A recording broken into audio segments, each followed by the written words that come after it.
one. Hello, I'm Kimberly Myers with the LizLuke Team of Long and Foster Real Estate. Today I'm here with Paige McIntosh of Bright Shade Gardens, and we're going to talk a little bit to Paige about her business. So Paige, hello. Nice to see you. Welcome to our May monthly business spotlight. Thank you for featuring us. Yeah, we're happy to talk about Bright Shade Gardens. Tell me about your business, what you do, how long you've been in business, some of your key business principles. So this is really our sixth big season. I started out just designing. It's kind of an accident. I was home for a couple of years with my kids, and people started asking me for help with their own gardens. And ultimately, when working at someone else's house takes you away from your family, you start to ask them for money. And I designed for about 3 years, and then 6 years ago started buying trucks and spades and blowers and mowers, and sort of the rest is history. We've had a very steady growth for the last 6 years, in large part to my partner Jose, who really has helped me grow and helped me manage all the work that comes through. Wonderful. So spring is going well for you. Spring is insane. I think any landscaper right now who's not busy is probably not someone you should hire. Yeah. Everybody's crazy.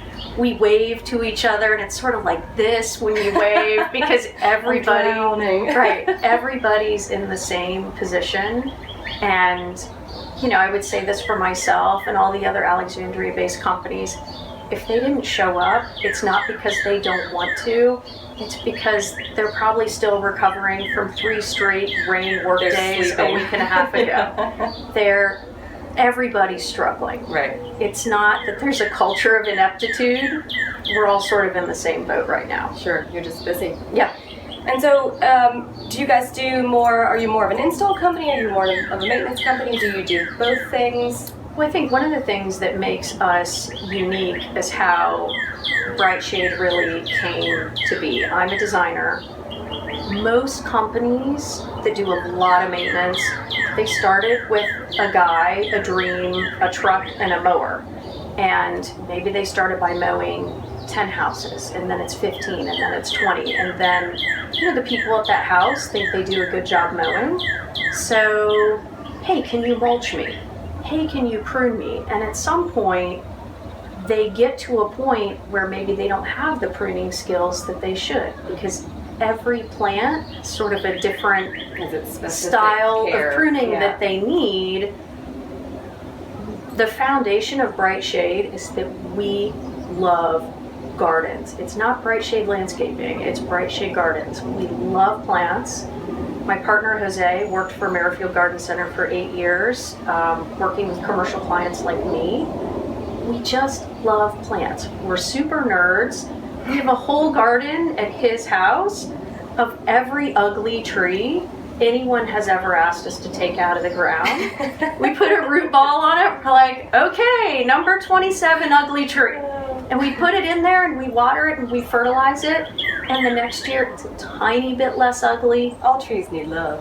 Right, and I think Jose goes out there at night and says hey to the deer. It's like, hey tree 1, 2, 3, 4. And we love gardens. And that's what makes us different. If we don't know how to treat something, we figure it out. Mm-hmm. You will not see us ever with these big trimmers that a lot of companies come through and use, and then everything looks like a bowling ball when they leave. So, yeah, we do some maintenance. We maintain about 400 houses, which compared with other companies is actually not a ton. Everything starts with the design. So, I do garden design, patio design, walls, steps, all the hardscapes too. So, we install, but the last thing I want is to put in a beautiful garden and have one of those companies come through with their big hedge clipper and run over it. That'll make me sad. So you're with the client typically through the longevity of this process. I mean, you're there from step one, and then to know that garden is kind of seeing its full potential. Absolutely. Yeah. And mature landscaping, toward, I don't know, the kind of the livelihood or the timeline of what it takes to get to a maturely landscaped yard. But it sounds like you're there from start and then throughout. You've touched on something that's fairly difficult as a designer. Every plan looks nice the day it's planted. For us, though, it's so much more important to me that it look nice in 5 years than the day I showed up and put the perfect plants from the nursery in the ground. It's not about day one, it's about how does it look at maturity. And still represents your company and that you were the person who did that. Right, Or Bright Shade Gardens. Signs on the truck. Right. I mean, I don't want people in 5 years to say, oh yeah, Paige and Jose did that. Sure. Really ugly now. Right. That's bad. That is bad.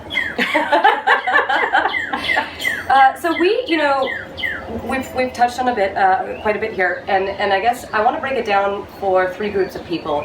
I want your advice. I'm asking your advice, to our clients. So there are groups of people that are do-it-yourselfers. They may not have a huge budget, and they need small maintenance, and maybe they're not going to call you yet, but in the future, once they work up, and you touched on that kind of. Sure. You begin the maintenance yourself, and then you realize, wow, I have XYZ plant that I actually don't know about, and I need a professional to help me with. And then there are people that have bigger dreams and maybe not a huge budget, and they do need your help. And then there are the folks that want to sell their home, and curb appeal is huge. And if you could just touch maybe on 3 things that the key 3 factors or suggestions that you would give homeowners preparing to sell their homes. So if you're a do-it-yourselfer, you have to do it. That's sort of the big... I think that's how it goes, right? I mean, people say, oh, I like to do it myself. And you show up and you're like, so in the 80s, did you do it yourself? Because you sort of have to keep going. It's like overgrowing the ivies on the top of the wall. Right, so if you have a bunch of knockout roses, go watch a YouTube video on how to prune a knockout rose, because it'll surprise most people that they really should go down to 9 to 12 inches at the end of the season. People are afraid to do that. And why is that? What reason is that? Because you want to get that nice shape back. They get overgrown. So if you're going to be a do-it-yourselfer, educate yourself, prune, find out what you need to prune in the spring, what you need to prune in the fall, cut your grass, edge your beds, put down, add super fine mulch, whatever you like in the bed, but do it. Because what happens is there are a lot of plants, especially evergreens, where as they grow, you only have green on the last 2 inches of the wood, or the last 3 inches or 4 inches. So I show up, you haven't done anything in 10 years, and it's overgrown, and all I can take off is this much. Sure. Because then it goes to wood, and all you have is wood. And the recovery for that on some things is 5 years. That is a whole lot of ugly for 5 years. So keep up with it. That's my advice for someone who wants to do it themselves.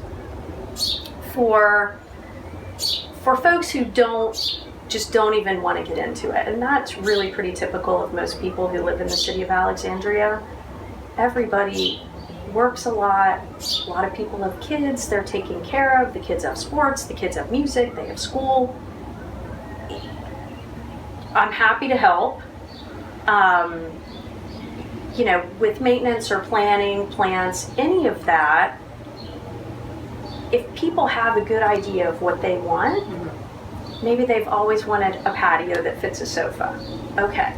Maybe they want a fireplace. Maybe they want a garden. That's for me to talk over with the homeowner. What I would tell people is don't be afraid to make the phone call. Sure.